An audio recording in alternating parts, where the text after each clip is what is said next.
back to Grinding Gears. I'm your host Cole, and today we're going over why Suzukis suck. So, I don't think Suzuki suck personally, but they do have a few problems that they should address. One being their R&D department. I feel like they don't nearly churn out as much updates and bikes as all the other manufacturers. Another thing is pricing. A lot of people like to argue and say, oh, Suzuki's the cheapest, they're the most reliable. In the past couple of years, Suzuki has been one of the more expensive brands to purchase, actually, and I think that's because no one's buying their bikes. Let's take a look at the GSXR 600. Pretty much the same bike as this. This bike, brand new, out the door, comes out to like $12,000, maybe $13,000 with taxes and tag and everything. MSRP is $11,400. Okay. A GSXR 600 2026 is $12,500. And so with $11,400, you get a TFT display, a quick shifter, 4 power modes, traction control, and ABS if you opt for it. I didn't get ABS on this. It's a little bit more. Now, the GSXR 600, you get nothing. You don't even get an electronic dash. You get a analog dash from 2004. And that's not the only thing. It looks like the same bike from 20 years ago. So you can get on a bike that looks brand new and futuristic and has all these features for $500 less than you can go out and buy a GSXR 600. And sure, like all the parts fit, so they're universal. You can put this onto your brand new bike.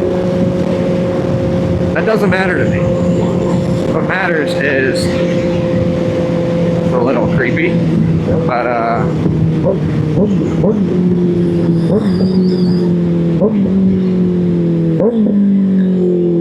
let's look at another bike, the DRZ 400.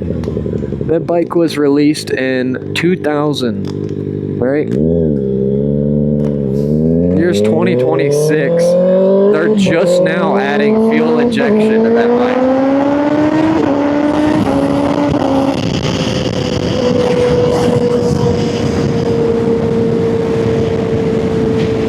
So it took them 25 years to add fuel injection to a dirt bike,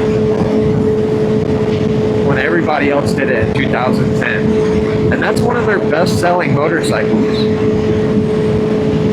Tell me why that makes sense. And I'm sure all the squids are going to get on here and be like, oh, what about the 1000? What about the 1K? Oh my god.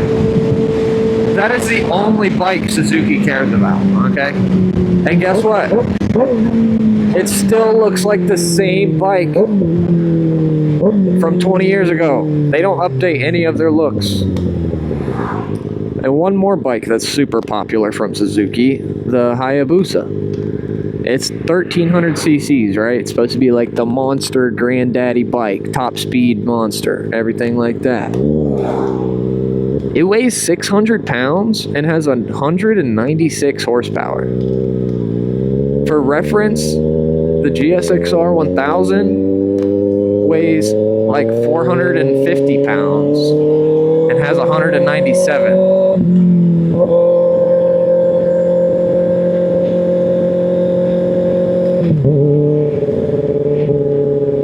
So you can buy the super heavy iconic bike or the updated faster bike. And they're like, oh, put a turbo on it. If you put a turbo on a Hayabusa, it's 600 horsepower. Who's gonna go buy a brand new motorcycle?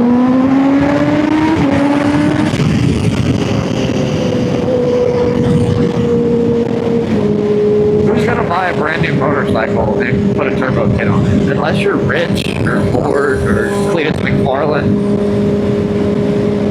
Doesn't make sense. Okay?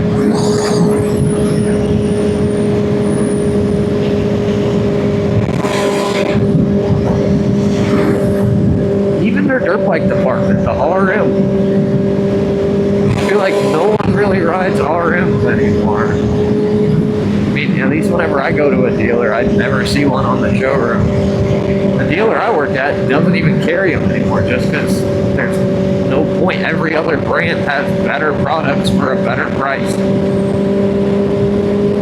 And I know there's a lot of like die-hard Suzuki fans that they're going to bring up the SV 650 or whatever.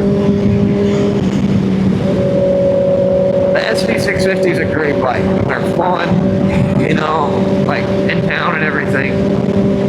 They're reliable. But then they stopped making them.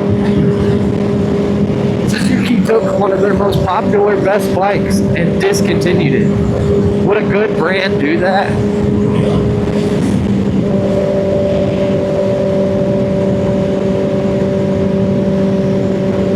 People are like, oh, why do all Suzuki riders get hate? Why does everyone call it a squid? That's because you get these 16-year-old kids that go on Marketplace and buy a beat-up GSXR 600 for $3,000, and they zip tie all the fairings back to it, or they spray paint it, or someone steals it and spray paints it, and then they continue to ride up and down the road, popping wheelies and rev bombing their bikes with absolutely no gear on. And then once they're older and they don't have a bike anymore, they like to walk up to you and tell you how their 600 went 210 miles an hour in 2005.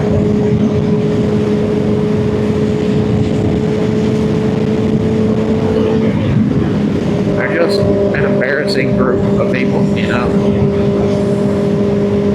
Wear your gear and don't be dumb. Guys, if your fairings are messed up, buy a fairing kit, or at least the bolts that hold it together.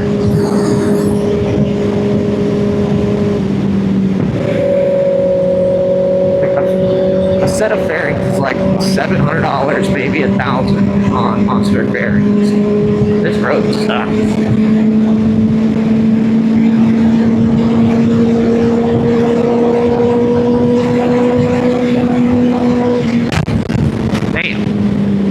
Big ass gust of wind.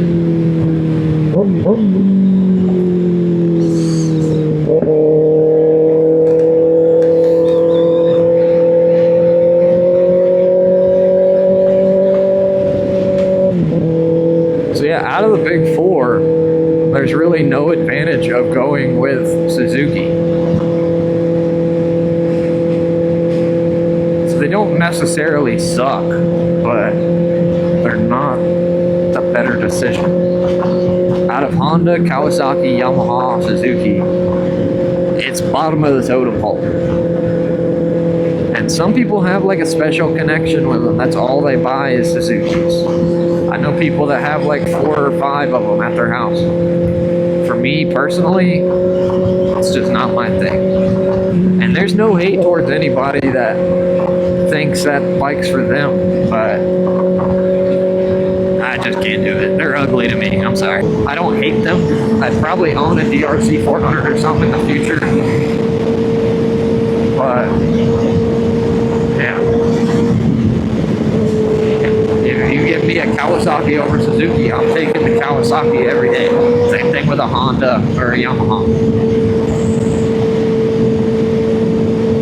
Now, once they figure out what the hell's going on and they get their money moved around and start getting things going, then I might consider it, you know.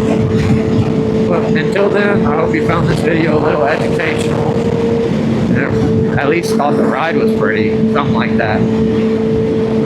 Make sure to like, subscribe, comment. I will be uploading every week.